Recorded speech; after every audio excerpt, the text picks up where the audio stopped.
Kakinada rural Karapa Shri Kashi Varahi అమ్మవారి ఆలయంలో July 15 నుండి 25 వరకు కాశీ వారాహి అమ్మవారి గుప్త నవరాత్రి దీక్షలు నిర్వహిస్తున్నట్లు శ్రీ కాశీ వారాహి అమ్మవారి ఆలయ ధర్మకర్త చిక్కాల వీరవెంకట సత్యనారాయణ పేర్కొన్నారు.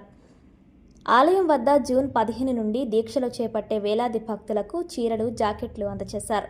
తొలుత శ్రీ కాశీ వారాహి అమ్మవారి ఆలయంలో సామూహిక కుంకుమ పూజలు నిర్వహించారు. ఈ సందర్భంగా వారు మాట్లాడుతూ జనసేన పార్టీ అధినేత ఉప ముఖ్యమంత్రి పవన్ కళ్యాణ్ శ్రీ వారాహి అమ్మవారిని పూజించడంతో 21 అసెంబ్లీ స్థానాలకు 21 స్థానాలలో విజయం సాధించడం జరిగిందన్నారు. ఈ ప్రాంతంలో 6 అడుగుల్లో శ్రీ కాశీ వారాహి అమ్మవారి విగ్రహాన్ని రాష్ట్రంలోనే తొలిసారిగా ఏర్పాటు చేయడం జరిగిందన్నారు.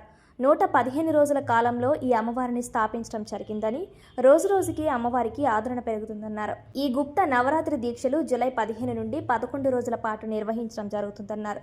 ఉదయం అల్పాహారం, మధ్యాహ్నం భోజనం, సాయంత్రం అల్పాహారం భక్తులకు ఉచితంగా పెట్టడం జరుగుతుందన్నారు.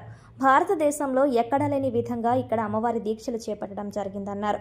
9 రోజులు అమ్మవారికి 1,00,000 అరటిపళ్ళు, 1,00,000 పువ్వులు, 1,00,000 పసుపు కొమ్ములు, 1,00,000 నిమ్మకాయలు తదితర ద్రవ్యాలతో పూజించడం జరుగుతుందన్నారు.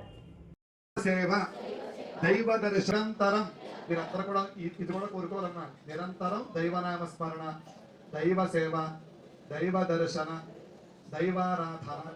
నాకు తెలిసి ఎంతకు మించినటువంటి మీ మనసులో ప్రధానంగా ఏదో కోరుకుంటున్నాం, పిల్లడికి పెళ్ళవడం.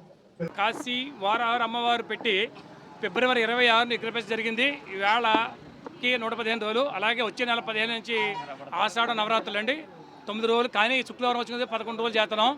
దానికి మన ప్రపంచంలో ఎక్కడ ఇవ్వలేనిది సీరా మాల ఎత్తున్నామంటే ఇవాళ స్టార్ట్ అయ్యింది. ఇస్తాం 600 మందికి ఇచ్చాం. ఈ లోపల పూజలు కూర్చున్నారు. మన హిందూ దేవాలయంలో కానీ ఎక్కడ కూడా ఇప్పటికి ఇటువంటి సాంప్రదాయం స్టార్ట్ చేయలేదు. కానీ 10 రోజులు మాలేసిన వాళ్ళకి ఇక్కడే భోజనం, ఇక్కడే టిఫిన్, సాయంత్రం కూడా 11 రోజులు కూడా పూజలు ఇక్కడే. మాలేసిన వాళ్ళు సీర, జాకెట్టు ఇవ్వడం జరిగింది. ఎందుకంటే మన భారతదేశంలో ఆడవారు చాలా గొప్ప విషయం. ఎందుకంటే ఏ ఇంట్లో ఆడవారు గొప్పగా ఉంటే ఆ కుటుంబం అంతా ముందుకు నడిపిస్తారు. ఒక్క అమ్మవారు అలాగే ఆడవారు కూడా. ఏ ఇంట్లో ఆడవారు లక్ష్మీతో సంభవించారు. ఎందుకంటే ఆ బలంగా ఉంటుంది. ఆవిడ చెప్పగలదు, కన్విన్స్ చేయగలదు ఆడవారిని అందరినీ కూడా. మగవాడిని కన్విన్స్ చేసి ఎలా చేస్తే బాగుంటుంది ఇలా చెప్పేవాళ్ళు ఒక ఆడవారే. అలాగే కాశీ వారాహి అమ్మవారు వేళకి 115 రోజులు చాలా అద్భుతం. పొద్దున్న నుంచి 5 గంటల నుంచి లైన్లో ఇలా జరుగుతుంది. 4,000 5,000 జనాలు రోమంలో కూర్చున్నారు, పూజలు కూర్చున్నారు. ఎక్కడ ఏ టెంపుల్ జరిగిన సంఘటన కాశీ వారాహి కరపలో అన్నది చాలా అద్భుతం. ఇది ముందుకు మీరు అందరి ద్వారా తీసుకెళ్ళి ఇది ఇంకా ముందు బాగా చేద్దామని. ఏదేం లేదు, మానవులు అందరూ బాగుంటుంది, దాంట్లో మనం ఉండాలి కార్యక్రమంతో చేస్తున్నాం. లోక కళ్యాణం గురించి చేస్తున్నాం కదా ఇంకొకటి. ఎందుకంటే మన భారతదేశంలో, మన ఇండియాలో కానీ ఎవరన్నా ఒక వస్తువు కొంటారు, ముందు ఆ కొన్న తర్వాత బాగుంటుంది, తర్వాత కొంటారు. దీనికి సంకల్పం ముందు పవన్ కళ్యాణ్ గారే ముందు సంకల్పం. ఎందుకంటే వారాహి అనే వారి పేరు పెట్టి ఎలక్షన్లో పోటీ అవుతాం, 21కి 22 వస్తాం, 2 ఎంపీలు వస్తాం అనేది సంకల్పం. ఒకళ్ళు చేతకి నమ్మరు. అలాగా మన ఆంధ్రప్రదేశ్కి తీసుకొస్తాం అనేది ఇక్కడికి కాశీ 2,000 కిలోమీటర్ల దూరంలో ఉంది. అటువంటి అమ్మవారు కళ్యాణ్ గారి ద్వారా మన ఆంధ్రప్రదేశ్కి వస్తాం. అక్కడి నుంచి ఇక్కడికి కడప అన్నది మనకు వచ్చిందనేది అదృష్టం. ఎందుకంటే మనకి ఇక్కడ 2,000 కిలోమీటర్లు కాశీలో ఉంది అమ్మవారు. కానీ చూడండి, దాక్షారం కానీ, సామలకోట కానీ, పిఠాపురం కానీ ఎక్కడైనా సరే 3 అడుగులు ఉంటుంది. కానీ అమ్మవారు 6 అడుగులు ఇక్కడ ప్రాణప్రతిష్ఠ. ఇక్కడ చాలా అద్భుతమైన సంఘటనలు ఉన్నాయి. అంటే ఏదైనా సరే విగ్రహప్రతిష్ఠ చేసినప్పుడు వర్షం అన్నది ఆకాశ గంగతో అభిషేకం చేసుకున్న ఏకైక అమ్మవారు కాశీ వారాహి.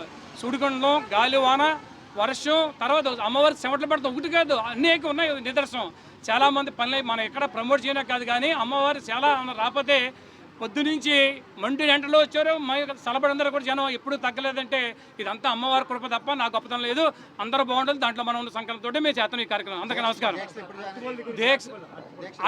దీనికి ఇంకోటండి, ఇప్పుడు దాకా ఏదో మనకి 15 రోజులు 10 రోజులు కూడా ఒక రోజు 1,00,000 పసుపు, 1,00,000 కుంకుమ, 1,00,000 అంటుపళ్ళు, 1,00,000 నిమ్మకాయలు, 1,00,000 పువ్వులు, 1,00,000 ధాన్యం, 1,00,000 బియ్యం, అలాగే 1,00,000 తోటి 1,00,000 కొమ్ములు 9 రోజులు 9 అవతారాలుగా చేయించి అమ్మవారికి పూజ అక్కడ అన్నది ఇది కూడా ఎవరు సంకల్పం చేయలేదు. అది అందరితో భక్తులతో చేయించాం తప్ప మా వ్యక్తిగతంగా కాకుండా స్వచ్ఛందంగా అందరి చేత చేయించడానికి ముందుకు వచ్చారు. కాబట్టి అది కూడా కార్యక్రమం 10 రోజులు కూడా చాలా బాగా జరిగింది. జూలై 15 నుంచి స్టార్ట్ అవుతుంది. ఉదయం తెల్లగట్ల 4 గంటలకు స్టార్ట్ అవుతుందండి. 10 రోజులు 11 రోజు శనివారం వచ్చింది. తొలుక ఏకాశి నాడుతో క్లోజ్ అవుతుంది. అందరికీ నమస్కారం.